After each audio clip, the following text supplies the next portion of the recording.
Today we're going to talk about what makes performers at work do so well. We're talking about what makes warriors at work. And I'll give you an example that started with my sister. When I was just out of college, probably, I don't know, 3, 4, 5 years, 6 years out of college, something like that, I noticed that my sister, who is a high school teacher and has been for a long time, kept getting these ridiculous job offers that were way beyond her level of experience. There was a job offer she got probably 5 years after college where she was up against people with 12 years of experience or more, and they gave it to her. And it happened several times. And I started asking her what she was doing. And she wasn't even really sure how to answer my questions because she wasn't doing anything consciously. But what I found out by discussing it with her is that she literally was doing nothing more and nothing less than going after what she loved. So she came out of college going after what she loved. I came out of college focused on my resume. And I had really mediocre results because of it. I'm focused on what's going to look good on my resume and titles and companies. And the results on my resume were okay. And how I felt about my life was kind of okay. And she came out of college focusing on doing what she loved with literally no consideration whatsoever for her resume. Only concerned about how she felt about the work she was doing. And she kept getting these job offers that were way beyond her experience and her qualifications. I have a client who has a high-paying job that he's good at. He's a nice car and a nice house. And he's been working at this place for a while. And he's not happy there. He likes the people. He really does. The work is okay. He's not really happy there. And not surprisingly, when we talk about his life, he doesn't know what matters to him there either. So there is a connection and a correlation here. He doesn't know what matters to him at work because he doesn't know what matters to him about his life. And therefore, he's kind of blah about his life, he's kind of blah about his work. What makes people warriors at work is putting themselves in their work. And not because someone's telling them to, and not because they have to. Some people, like in nonprofits, are altruistically focused on the effect of their work on society. But that's not all that I'm talking about here, because this applies to for-profits just as well. Some people in their work, I was talking to someone today who runs a local for-profit company, and he sees in his work the effect on future generations. And this is not a nonprofit, and this is not a hospital, and it's not a human services organization. He simply sees the connection between the work he does and the effect on future generations. And not surprisingly, in his industry, he has one of the best companies in town. So it was not surprising to me, and I've known this for years, so it was not surprising to me today to find out that he's connecting his work to the effect on future generations, that there's something about his work that matters to him personally. And not because someone told him to, and not because anyone forced it on him. Some people at work are motivated by their effect on their team around them. Some of my clients are extremely motivated by their effect on their clients. Some of my clients are motivated by their effect on their clients. I have a love of historic houses. And my love of historic houses is not just about how they look, although there's a lot of that too.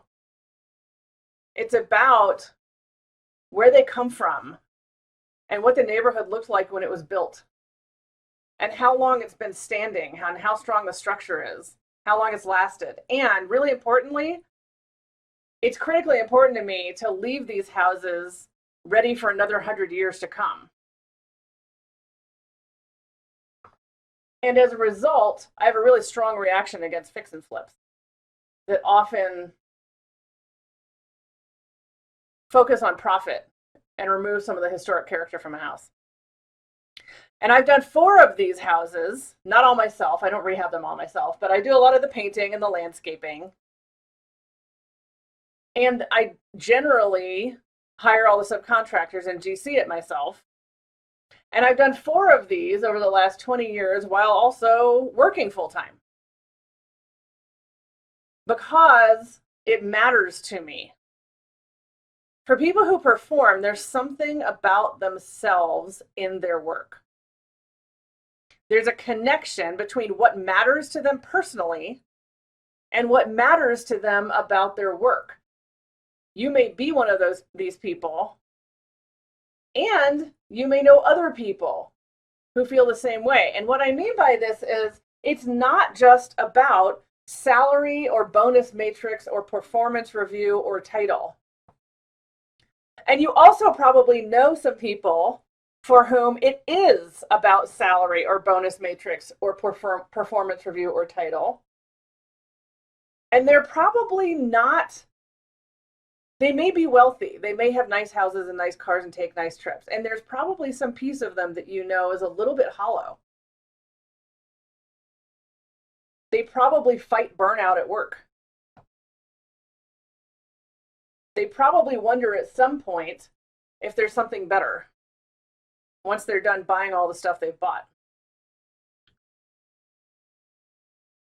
Even very quiet people at work, people who are introverted, who keep to themselves, often tell me that they like to be a resource for other people on the team. They like to keep to themselves and be intelligent and do things accurately and effectively and help other people figure out how to get it done. So this applies not just to extroverts, but also to introverts. It applies to the person on your team at work who people barely ever hear from.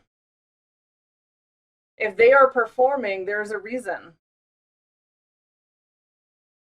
If you don't have this in your work, if you are not connected to your work, it's likely, it's not mandatory, it's not a law, it's not a rule, but it is likely that if you're not connected to your work, that you're not connected to your life. And this goes back to the podcast, what I talked about on the last podcast with the concentric circles of emotion and the radius of emotion that we live with. The solution, if you are not connected to your work, the solution, if you are performing at work but burned out, the solution, if you are not performing at work, is to start finding what matters to you. To you, not your boss, not everybody else on your team, not what your friends are going to think about your title, but really what matters to you.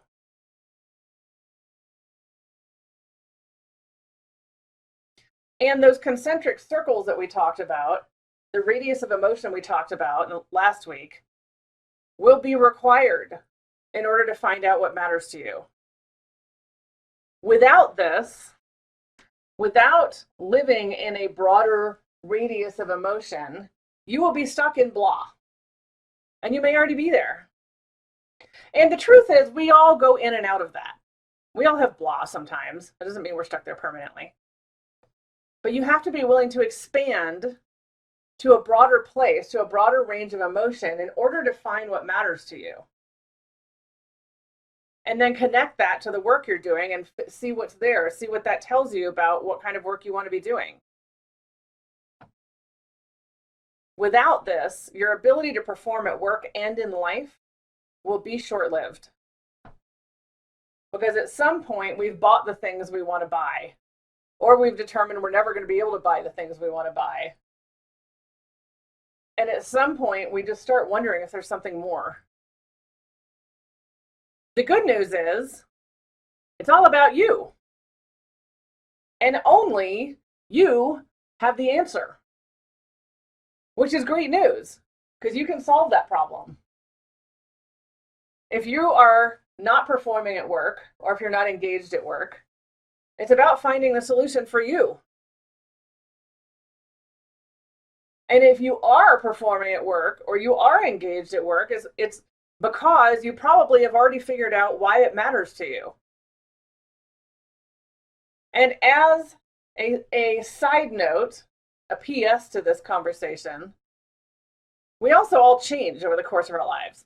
So what matters to us now may not matter to us in 10 years. So if you've been performing at work and you've been doing work that matters to you and it's starting to feel dull, know that that is a natural process because we evolve. We check the box. We accomplish whatever it was we were seeking to accomplish for ourselves. And I don't mean titles and money and all of that. At some point, our personal evolution evolves to the next level. And the way we know that is that whatever used to satisfy us doesn't satisfy us anymore. So even if you've been a performer and suddenly you're not, which is true for my client I was talking about earlier, who is shifting to a new place, it may be uncomfortable for a minute as you think about what matters to me now. The solution is to start with figuring out what matters to you and where you want to go. And that will drive everything from there. Have a great week. I'll talk to you next week. If you're ready to become a warrior at work so that you get to fully live, I'm inviting you to join our Warriors at Work program, where you'll identify your warrior self, find your warrior purpose, develop your warrior squad, and start living as a warrior leader. Using the E9 corporate coaching model that I developed after years of coaching and managing people, it's risk-free. If you fully engage and do the work and don't feel like it's working for you, I'll give you your money back.